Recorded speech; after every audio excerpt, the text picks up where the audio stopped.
Hi everyone, hope you are doing well.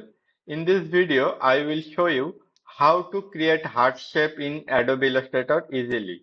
Let's get started. At first, we will take the rectangle tool and make sure your fill color is turned off and stroke color is turned on.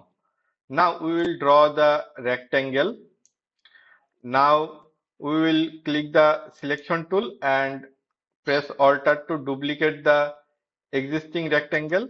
Now we will press the shift button and rotate the rectangle.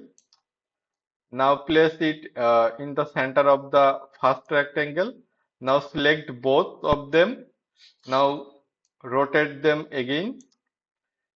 Now we will select the direct selection tool and round the corners. Now using shape builder tool, we will merge the shapes and minus these shapes. Minus using a press Alt button and left click.